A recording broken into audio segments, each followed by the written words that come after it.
uma das melhores histórias em quadrinhos já publicadas em todos os tempos, na minha opinião. Hoje a gente vai ver A Queda de Murdoch. Comigo com detalhes depois da vinheta.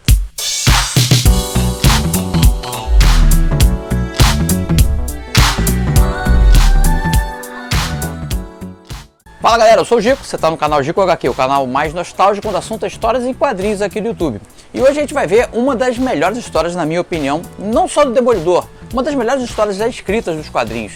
A gente pega aqui o Frank Miller, no auge assim do seu texto, um texto seco, que remete ao cinema noir, à literatura noir, as séries policiais. Na verdade é uma história do Demolidor que quase não tem Demolidor, é uma história policial basicamente, uma história de vingança, uma história de redenção, uma história de reinvenção da pessoa.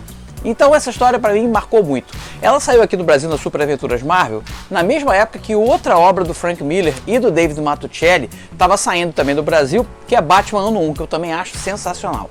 São histórias onde a gente vê também, além da evolução do Frank Miller como roteirista, a gente vai ver a evolução artística do David Mazzucchelli em cada uma das edições. É incrível como o traço dele vai mudando e melhorando, no sentido de que ele vai meio que se livrando de algumas bengalas artísticas e tornando o desenho dele cada vez mais dinâmico e simples. E eu sempre falo, o desenho mais simples é o mais difícil de fazer, porque ele precisa que você tenha um conhecimento do geral, do todo, muito maior do que simplesmente ficar achurando e escondendo as coisas através de achuras, pelo menos na minha opinião. Então a gente vê o Mazzucchelli, que é um verdadeiro camaleão do desenho, né? Depois ele foi publicar coisas tão diferentes como Asterios Poly, que é um desenho que foge totalmente do que ele vinha fazendo até então. E o desenho que a gente vê aqui em Demolidor é diferente do próprio desenho que ele fazia no Demolidor alguns meses atrás. Enfim, é uma história muito bacana. E aqui a gente vai ver a edição super comentada, criticada pela editora Abril, que tem um corte importante, uma alteração feita pela equipe de arte da Abril.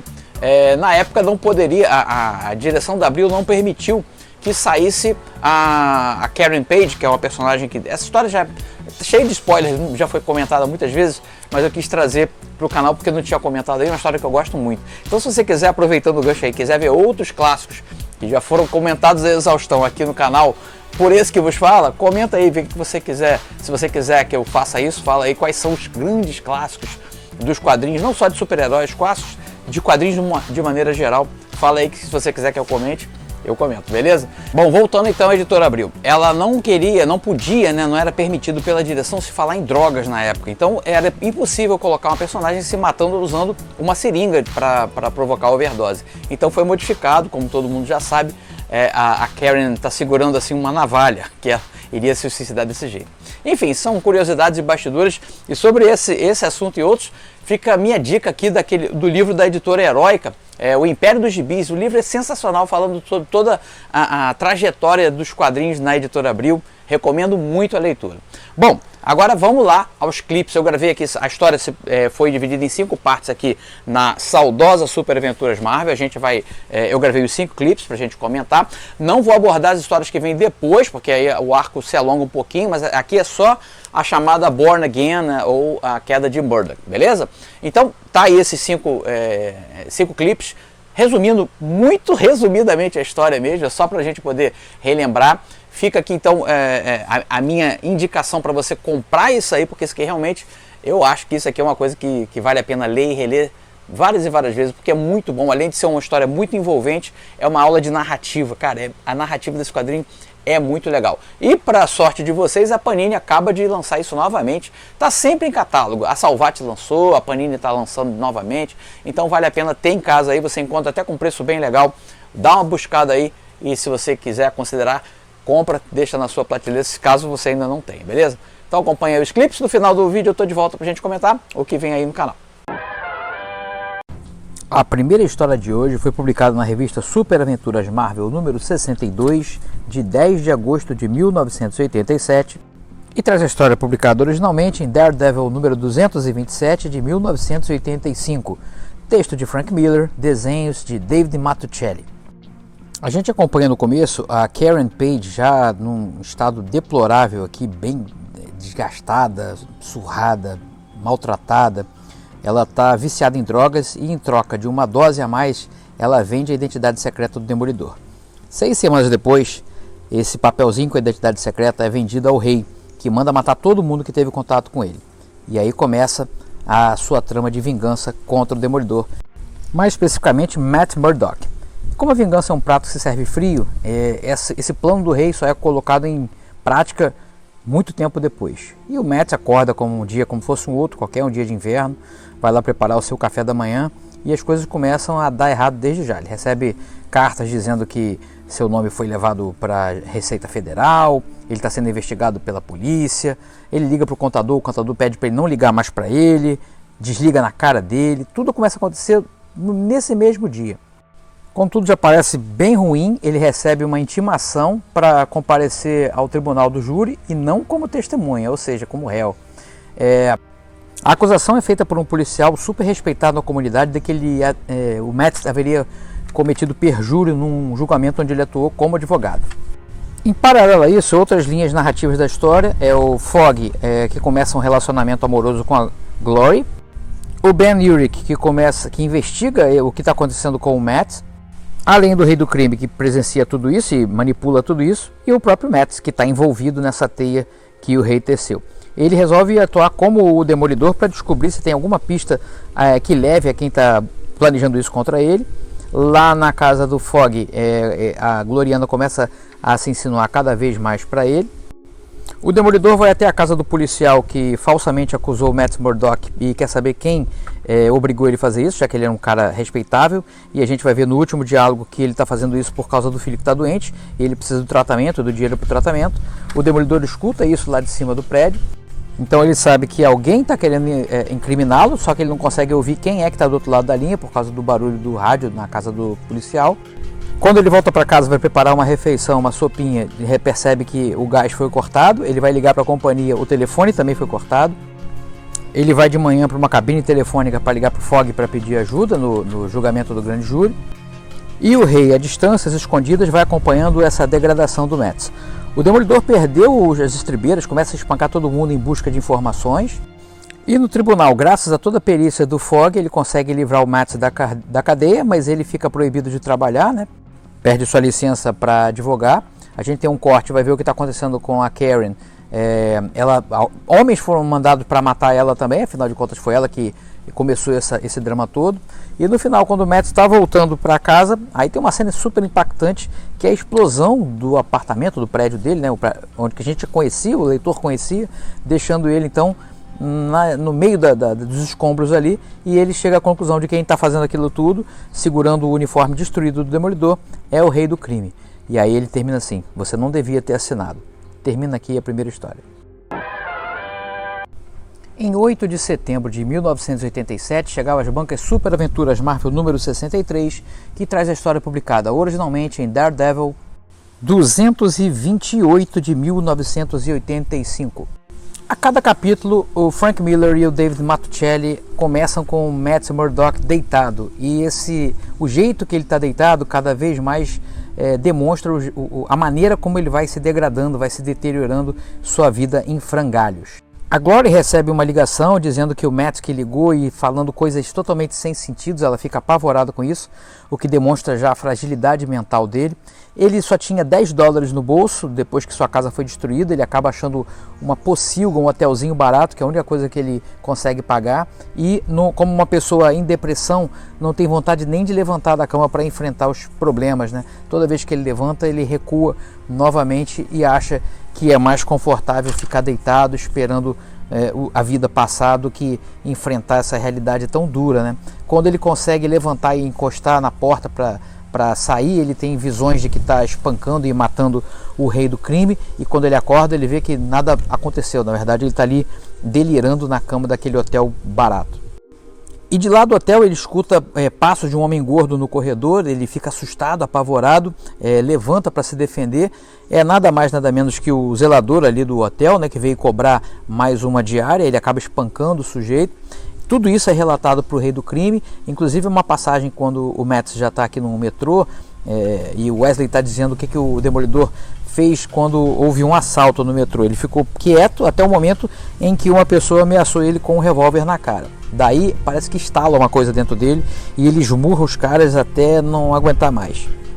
Wilson Fisk se diverte muito com esse estado mental do Mads e ele tem certeza que o próximo endereço, o paradeiro do Mads vai ser ali no prédio dele. Ele está preparando justamente para receber esse Mads Murdock ao quebrado.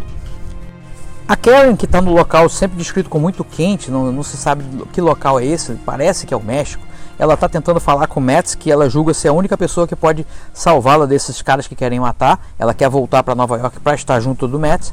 Nas demais linhas narrativas, o Ben Urich quer escrever a matéria sobre o Mads, a Glory e o Fogg estão esperando mais uma ligação dele, e ele chega, como o rei previa, lá no prédio do Rei do Crime, e aí eles começam um combate sem nem travar nenhum diálogo, só começa um espancar o outro. Mas no estado que o Mads estava, ele não é páreo para o Rei do Crime, né? Ele acaba espancando o Mads, deixando ele inconsciente, mas ele não quer matar simplesmente para não causar nenhuma suspeita. Ele coloca o Mads dentro de um táxi que foi roubado, junto com provas de que ele seria o Demolidor ali, e tipo assim, para encontrarem depois, né? E o Mads não morre, claro, ele consegue sair dali daquela armadilha submarina, se ergue dali e acaba na sarjeta, literalmente. É onde a gente vai encontrar ele na próxima história. A segunda parte termina aqui. Vem desenhar comigo no curso mais bem avaliado pelos alunos. Resultados reais logo na primeira semana. E o dobro do acesso. Pague um ano, assista 2. Todos os fundamentos para você criar seus próprios personagens. E 15 dias de garantia total. Clique no link para saber mais. A terceira parte da história saiu em Super Aventuras Marvel número 64, de 8 de outubro de 1987, trazendo a história publicada originalmente em Daredevil 229 de 1995. Essa parte inicial é muito inteligente do Frank Miller, você vê que ele é um ótimo quadrinista mesmo quando não está desenhando, né? E o David Mazzucchelli, esse camaleão do traço, a gente vê o Mads aqui, um super close do Mads, que a gente vai dando um zoom out, a gente vai tendo um flashback da origem do Demolidor, ao mesmo tempo que ele vai recobrando os sentidos e ele vai demonstrando toda a confusão por não saber onde está, não saber nem bem quem ele é, os sons altos incomodando ele, o cheiro incomodando ele, tudo para o Mads é multiplicado à 10ª potência, até a gente chegar o zoom afasta o suficiente para a gente ver que ele está dormindo numa sarjeta junto com moradores de rua, no meio do lixo de bebida, nessa cena super texturizada aí, perícia total de narrativa quadrinística. Aí depois tem um corte onde a gente vai ver o Fogg bancando o herói aqui para salvar a Glory durante as festas de Natal, lembrando que a gente está na época no inverno aqui, é sempre presente essa ambientação do inverno, é importante para a história. O Ben Urich, que está fazendo a matéria explorando por que o policial Manoli havia denunciado o Mads injustamente, ele vai até o hospital onde o filho do Manoli foi operado, porém não está nada bem, começa a investigar e perguntar ali se o cara tinha alguma coisa a ver com o Wilson Fisk, e aí o cara nega tudo, por enquanto ele não pode falar porque a vida do filho dele está em risco. Lá onde a Karen está, a gente não sabe bem aonde, mas ela está tão no sufoco, no desespero, que ela rouba um mendigo ali, um cego que estava pedindo esmola para poder pegar qualquer dinheiro. O Mads, que acaba levantando daquela sarjeta ali, está tão debilitado que ele é atropelado por um carro. Temos mais um pedacinho aqui do romance do Fogg e da Glory, e depois o Mads acaba topando com o Tucão, vestindo de Papai Noel para aplicar um golpe, e mesmo tão debilitado, o senso de justiça dele faz com que ele peça para o Tucão tirar aquela roupa ali e evitar o golpe, mas ele acaba sendo esfaqueado pelo bandido. De volta ao hospital, o Manoli começa a contar para o Ben Urich o que aconteceu, sob um olhar dessa super suspeita enfermeira.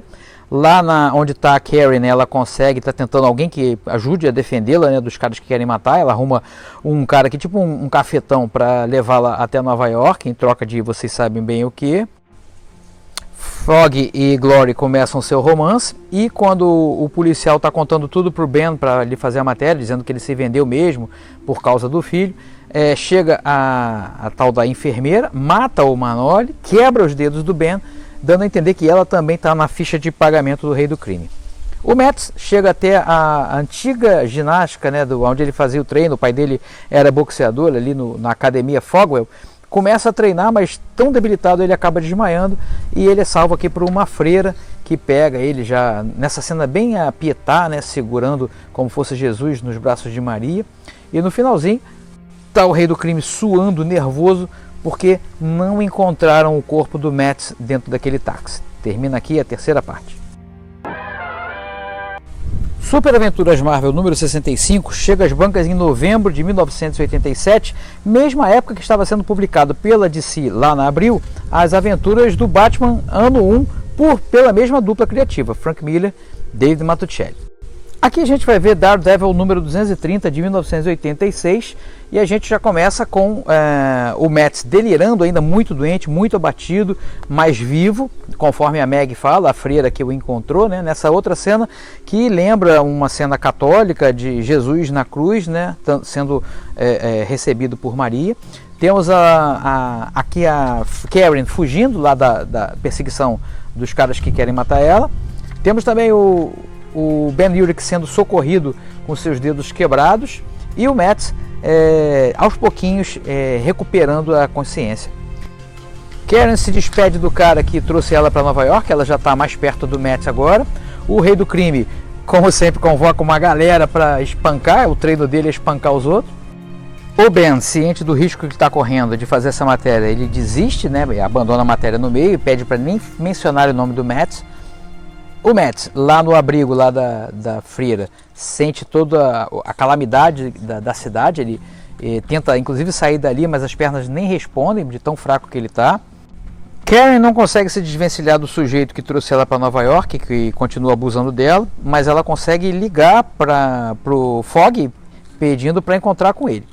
O Ben Urich leva uma chamada do Jameson, que diz que aquilo ali não é brincadeira, que eles têm o poder de milhares de leitores na mão e não devem temer nenhum tipo de meliante. O Matt, fervendo em febre ali, toca no pescoço da Meg e reconhece um crucifixo que ele teria tocado também logo depois do acidente que deixou ele cego. E na redação do Clarim, o Ben está ali fazendo uma matéria que não tem nada a ver com ele, não é policial, uma matéria de costumes, enfim. E ele acaba recebendo a ligação do hospital, onde está o Manoli, e ele escuta pelo fone o policial sendo estrangulado por aquela enfermeira que é também uma assassina em nome do rei do crime. E ela dá bem o recado ali para ele: obrigado por ter escutado, Sr. Urich. O Matt continua ligado naquele crucifixo e aquilo traz lembranças para ele. E lá no encontro do Fogg com a Karen, ele fica, o estado dela realmente é deplorável, ele fica assustado de ver do jeito que ela está. E ela acaba contando, né? Abre o verbo para ele e finalmente diz que ela é uma viciada, que ela está correndo risco de vida e ela precisa da ajuda deles, né? E principalmente do Matt. E o Fogg diz: não, eu não vou te abandonar, a gente é uma família, a gente é a família do Matt. Abraça ela ali e diz que vai ajudá-la de alguma forma. Enquanto isso, lá no abrigo onde a freira Meg está cuidando do Matt, ele ainda está muito fraco, mas já dá sinais de que está melhorando. E o Ben acaba passando por um momento ali de reconhecer que tem que enfrentar o problema, né? Ele acaba tirando ali o gesso que estava impedindo a mão dele e dá a entender que vai continuar com a matéria. E lá no abrigo, o Matt finalmente toma coragem e pergunta para Meg: você é minha mãe? Aí ela: não, claro que não. Só que ele fala: os batimentos contam tudo e os dela estão acelerados. Ela está mentindo. Termina aqui a quarta parte da história. E a última parte da história de hoje, publicada em Super Aventuras Marvel número 66, de dezembro de 1987, trazendo a história publicada originalmente em Daredevil 231, de 1986. E aqui, como lá, a história se passa no Natal, né? Foi publicada no Natal. Bom, estamos tendo probleminhas aqui no reino do Wilson Fisk, onde as pessoas começam a perguntar por ele, por todos os gastos envolvidos nessa destruição de Matt Murdock. Eles não entendem por quê. O rei não gosta dessa interrogação e manda matar o sujeito que fez esse questionamento, manda quebrar as pernas dele, destruir a família dele. Ô bichinho vingativo. O Matt está recuperado aqui, já está 100%, treinando boxe novamente. E o Ben procura a polícia para poder revelar tudo que ele tinha escutado do Manoli, que acabou sendo morto por aquela enfermeira lá, funcionária do rei. Matt fica sabendo de tudo através do jornal e ele sabe que isso vai acabar tendo implicações para o Ben. Ele resolve então seguir o Ben na surdina, sem aparecer. Apesar de estar com uma escolta policial, o Ben é atacado em sua própria casa, mesmo contra as ordens do rei do crime. A enfermeira resolve calar o Ben e quase mata a esposa dele, enforcando ela no banheiro. O Ben por pouco consegue salvá-lo usando uma navalha ali para cortar a forca, e quando tudo parece perdido, inclusive o policial é abatido lá que estava defendendo o Ben, chega o Matt e o Matt resolve a parada nocauteando com um chute na fuça, que pau quebra na casa de Ben a enfermeira que estava lá para destruir a vida dele. Bom, nesse interim o rei mandou contratar um sujeito maluco aqui. E esse cara, para dar prosseguimento ao plano do rei, ele pede para fazer uma roupa do Demolidor para ele. Aquele cara que era o gladiador, que fazia os equipamentos, ele foi obrigado a fazer a roupa, e o Matt, ele não queria, porque ele sabia que ia ser coisa ruim, mas o Matt aparece lá, não pode fazer que ninguém vai se ferir não. No apartamento do Fogg, a Karen está lá sofrendo uma crise de abstinência, e o sujeito contratado pelo rei é para espancar ela e o Fogg também, destruir os dois com a roupa do Demolidor para incriminar ainda mais o Matt. Então o Matt escuta todo esse plano do topo do capô ali, onde está levando o sujeito maluco. Ele vai junto com eles e acontece um monte de coisa ao mesmo tempo. A polícia também vai para lá para proteger o Fogg e a Karen. O sujeito que é o cafetão que estava tomando conta da Karen também está lá, se envolve num combate com a polícia, troca de tiros.